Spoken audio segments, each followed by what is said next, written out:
حي الشباب العاملين خير الكتائب أجمعين من شيدوا صرح الرشاد ليرفعوا لله دين. حي الشباب العاملين خير الكتائب أجمعين من شيدوا صرح الرشاد ليرفعوا لله دين. আমরা টিভিতে কাবা শরীফের ও মসজিদে নববীর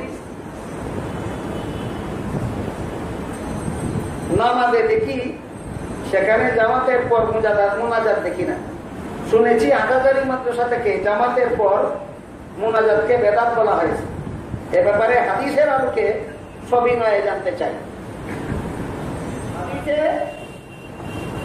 এক হাদিসে উল্লেখ আছে, আল্লাহ রাসূল বলেছেন ফরজ নামাজের পরে মুনাজাত কবুল হয়। কেন এক হাদিস ফরজ নামাজের পরে মুনাজাত কবুল হয়। আর এক হাদিসে উল্লেখ আছে, আল্লাহ রাসূল বলেন নামাজের সালাম ফিরাবার পরে হাত উড়াইয়া বান্দা যখন আল্লাহর কাছে কিছু চায়, তখন আল্লাহ তারে বঞ্চিত করতে লজ্জাবোধ করে। আর এক হাদিসে আছে, আল্লাহ রাসূল নামাজের সালাম ফিরাইয়া মুনাজাত করতেন। সবগুলি হাদিসে একত্র করলে প্রমাণ হয় যে ফরজ নামাজের পরে মুনাজাত করার ব্যবস্থা আছে। এখন নামাজের পরে যদি আমি হাদিসে যে দোয়া আছে সেই দোয়া করি, তাহলে আপনাও দাঁড়িয়ে সুন্নাত। আর নামাজের পরে যদি আমি সমস্ত মুসল্লিরা বিভিন্ন জনের বিভিন্ন দোয়ার দরখাস্ত আছে, একজনের মুদ্রার জন্য দোয়ার দরখাস্ত, একজনের ব্যবসার জন্য দোয়ার দরখাস্ত, একজনের রোগীর চিকিৎসার জন্য দোয়ার দরখাস্ত, এই দোয়াগুলি কি হাদিসে আছে? না, জনগণের দরখাস্ত মতে সালাম ফিরে যদি জনগণের দরখাস্ত মতে দোয়া করি, তাহলে আর তুলন সুন্নাত। কথা বুঝলেন পরিষ্কার? কাজেই নামাজের জমাতের পরে যদি কেউ হাত তুলিয়া দোয়া করে, সর্বস্তরের মানুষের মঙ্গলের জন্য দোয়া করে, নিজের ভাষায় নিজের কথা আল্লাহর কাছে ব্যক্ত করে, এখানে হাত তোলা সুন্নাত। কিন্তু শর্ত আছে দুইটা। এই দোয়া নামাজের অংশ নয়, বিশ্বাস করতে হবে। এই দোয়া নামাজের অংশ নয়। 2 নম্বর শর্ত হইল এই দোয়াটা ঐচ্ছিক, বাধ্যতামূলক নয়। একজনের ইচ্ছা হইলে করব, একজনের ইচ্ছা না হইলে না করব। এই 2 শর্তে নামাজের জমাতের পরে হাত উঠাইয়া দোয়া করলে সব হবে। কিন্তু যদি এই দোয়াটা নামাজের অংশ মনে করে, অথবা দোয়াটা না করলে আপত্তি করে, দোয়া করলো না কেন, তার জন্য বেদাত। সকলের জন্য বেদাত না, যারা বাড়াবাড়ি করে তাদের জন্য বেদাত। একদম লোক বাড়াবাড়ি করছে, এই জন্য এরা বেদাত কয়। জামি আইনটা দেয় কেউ বাড়াবাড়ি না করলে বেদাত কইব না। কথা বুঝলেন কিনা পরিষ্কার? হাটাজারি মাদ্রাসায় যদি কেউ এই মুনাজাত নিয়ে বাড়াবাড়ি করে দেখে, তাহলে তারা বেদাত কইবে। এই দিন তাদের প্রতি শরীয়তের নির্দেশ। কিশোরগঞ্জের শহীদি মসজিদে যদি কেউ মুনাজাত নিয়ে বাড়াবাড়ি না করে, ওনারা বেদাত বলবেন না, ওনারা করবেন এইটাই শরীয়তের বিধান। অনেকের দোয়ার দরখাস্ত আছে, প্রত্যেকের যাদের দোয়ার দরখাস্ত আছে মনে মনে রাখবেন, হুজুর দোয়া করবেন, শুধু আপনারা আমি না اللهم صل على سيدنا مولانا محمد وعلى اله وصحبه. ربنا ظلمنا انفسنا وان لم تغفر لنا وترحمنا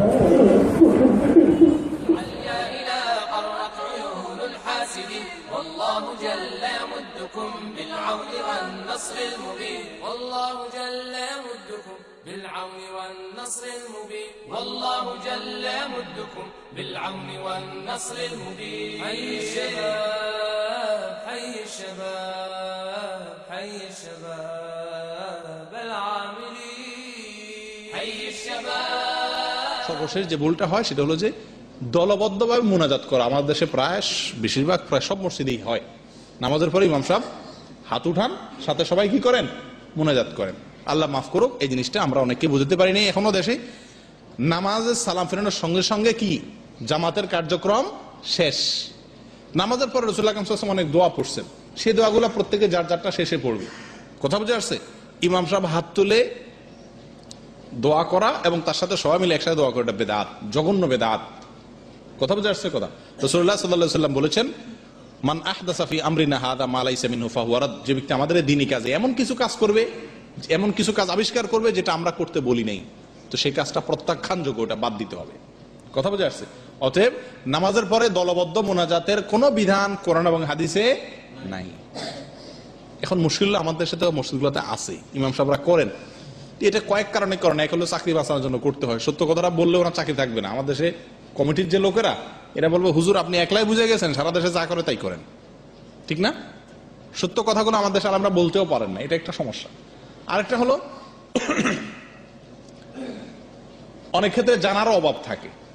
আপনি যদি কোনো ইমামকে, বেশিরভাগ ইমামকে আল্লাহ যদি ডেকে বলেন যে হুজুর রাসূল সাল্লাল্লাহু আলাইহি সাল্লাম সারা জীবন ইমামতি করে নামাজ পড়াইছেন এবং ওনার নামাজ কিভাবে কখন পড়াইছেন সব কথাগুলো হাদিসের বইতে চলে আসছে, উনি কি জীবনে একবারও নামাজের পরে সাহাবীদের দিকে ফিরে বা যে অবস্থা আছে সে অবস্থায় বসে ইনি আল্লাহুম্মা বলে হাত তুলছেন, সাহাবীদের সাথে হাত তুলছেন, এরকম কোনো কথা হাদিসের কোনো বইতে পাওয়া যায় কিনা?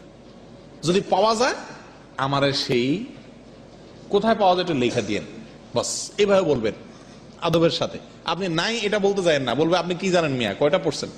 হ্যাঁ, আপনি যে বলেন যে নাই, বলবে মিয়া আপনি কয়টা পড়ছেন? আপনি বলবেন হুজুর এই কিছু মৌলবী সাহেব গজাইছে আজকাল, এরা তো বলে যে নাই, আপনি আমার একটা দলিল দেন, আমি এদের ধরব, কোথায় আছে? আসলে তো কোথাও নাই। তো ইমাম সাহেব যদি চালাক হয় তো দেখবেন এরপর থেকে আপনারা দেখলে কি আরেক দরজা দিয়ে বাইরে হয়, কারণ নাই তো। আমার কথা বলছেন? সূরা ফাতিহা নামাজের পরে দলবদ্ধভাবে মুনাজাত জঘন্য একটা বেদাত, আমাদের সমাজে সবচেয়ে বেশি প্রচলিত যে বেদাতটি সেটা হলো এটা।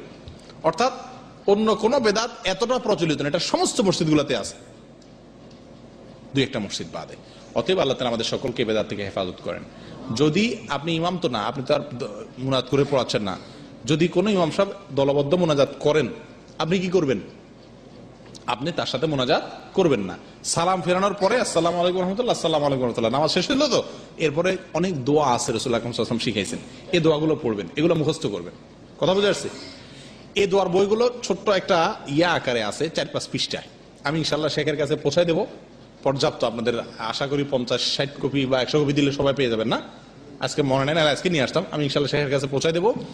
এটা আপনারা সবাই নেবেন এবং দোয়াগুলো মুখস্থ করবেন। ওই সালাম ফেরানোর পরে এই দোয়াগুলো পড়বেন। যদি মোনাজাত ইমাম সাহেব করে আপনি করবেন না, না করলে পাশ থেকে গুতা খাবেন অবশ্য।